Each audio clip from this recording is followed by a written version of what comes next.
Bonjour bien-aimés dans le Seigneur, une fois de plus, soyez bénis. Bienvenue sur votre chaîne Question de Temps TV. Nous sommes bel et bien dans notre émission Communion Divine. Le thème d'aujourd'hui est « Ce qui est en moi est plus grand que ce qui est dans le monde ». Avant d'entamer le thème de ce jour, nous allons passer au quiz du jour, qui est l'apôtre dont l'ombre guérissait les malades et délivrait les captifs. Petit A, Jean, petit B, Paul, petit C, Pierre. Sans toutefois tarder, nous allons lire dans le livre de Actes 3, le chapitre 1. Je lis.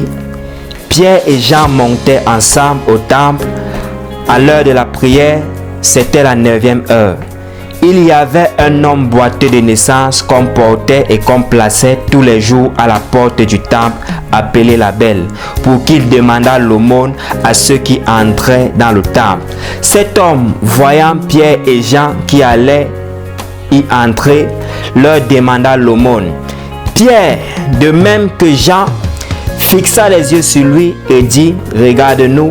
Et il les regardait attentivement, s'attendant à recevoir de quelque chose. Alors Pierre lui dit, je n'ai ni argent ni or, mais ce que j'ai, je te le donne au nom de Jésus-Christ de Nazareth. Lève-toi et marche. Et le prenant par la main droite, il le fit lever. Au même instant, ses pieds et ses chevilles devinrent fermes. Il y avait un boiteux. Le boiteux, chaque fois, il voyait des chrétiens aller à l'église. Et tellement l'église était remplie de chrétiens, le boiteux savait que tout est fini pour lui. Il savait que sa vie était finie. C'était déjà un papa. Il ne pouvait plus aller à l'école. Il ne pouvait plus travailler. D'après ce qu'il savait, il savait que sa vie se limitait à là, à demander de l'argent. Et il cherchait des coins stratégiques où il y a la population, où il y a beaucoup de monde pour demander de l'argent. Et il se rend compte que des chrétiens aillent au temple pour prier. Et ils sont tellement nombreux et il va s'asseoir là devant le temple pour demander de l'argent.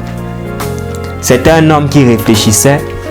Il savait qu'en tant que chrétien, des personnes auraient le cœur facile à donner.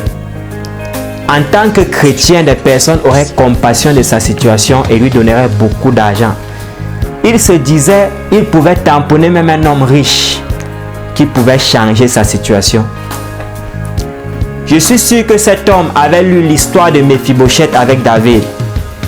Mephibosheth qui était perclus de pied depuis son enfance, depuis le bas âge, et qui est allé rester dans un vieux village appelé Lo-Debar. Mephibosheth était perclus de pied. Mephibosheth ne faisait rien de sa vie.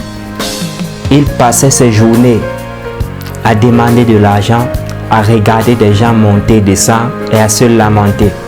Jusqu'au jour où David se souvint de la maison de Jonathan et David dit, n'y a-t-il pas ici un homme de la maison de Jonathan? Et on lui dit, il y a Mephibosheth qui est à Lo-Debar, perclus de pieds. Et lorsque David se présente à Mephibosheth, Mephibosheth tombe. Il dit, qui suis-je pour entrer dans la présence du roi?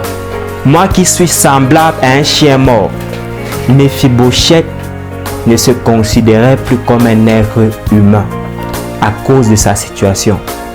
Et c'était le même problème de ce monsieur qui était assis devant le temple la Belle. Il ne se considérait plus comme un homme normal. Il se considérait comme un animal. Il était assis. Il demandait l'argent. Il savait que toute sa vie se résumait à demander l'argent. Alors, les apôtres Pierre et Jean s'approchaient de lui et il leur a demandé de l'argent. Que s'il vous plaît, aidez-moi. Alors Pierre prit la parole et dit, regarde-nous très bien. Je n'ai ni or ni argent. Ce que j'ai, je te le donne au nom de Jésus. Le saisissant par la main, il leva le boiteux, Et le boiteux s'est mis à marcher. Lui qui n'avait pas su qu'il devait encore marcher un jour. Lui qui ne croyait même plus à son âge qu'il devait marcher. Le boiteux s'est mis à marcher. Bien-aimé, je vais te dire quelque chose. Avec Jésus, nous avons ce que le monde n'a pas. Avec Jésus, nous avons ce que l'argent ne peut pas nous donner. Il demandait de l'argent.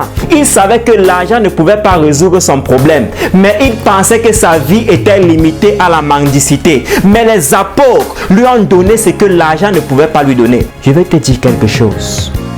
Même si tu passes par des situations difficiles avec le Seigneur, n'abandonne pas. Parce que tu as quelque chose de plus cher.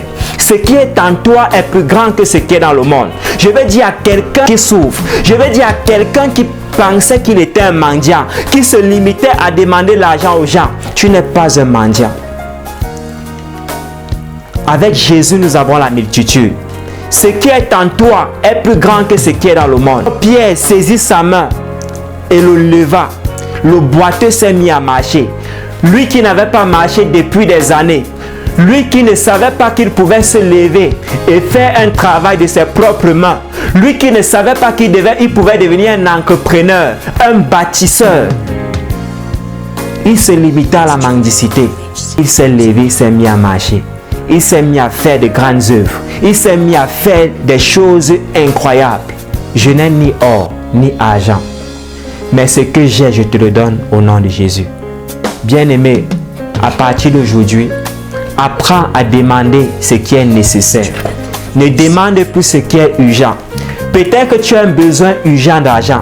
Peut-être que tu as un besoin d'habits. Il faut que tu t'habilles. Peut-être que tu as un besoin urgent de manger.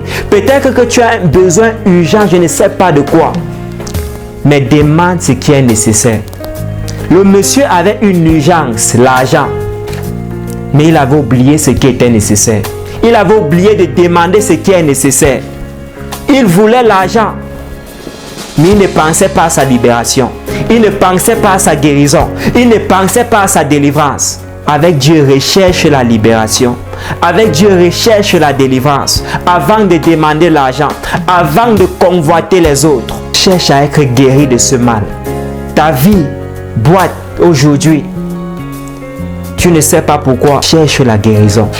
Cherche la libération. C'est ce que ce monsieur a oublié. Bien-aimé, je vais prier pour toi qui me regarde, pour toi qui m'écoute. Que le Seigneur te bénisse. Que le Seigneur te relève. Toi dont la vie était tombée. Toi qui n'avais plus d'espoir. Toi qui avais perdu tout espoir. Toi qui ne pensais plus que tu pouvais être quelque chose sur cette terre. Que le Seigneur te bénisse là où tu es. Que le Seigneur relève tes affaires. Que le Seigneur relève tes finances. Que le Seigneur relève ta vie. Que le Seigneur te relève au nom puissant de Jésus-Christ de Nazareth. Car ce qui est en toi est plus grand que ce qui est dans le monde. Sois béni. Rendez-vous au prochain numéro. Rendez-vous à la prochaine émission. Shalom.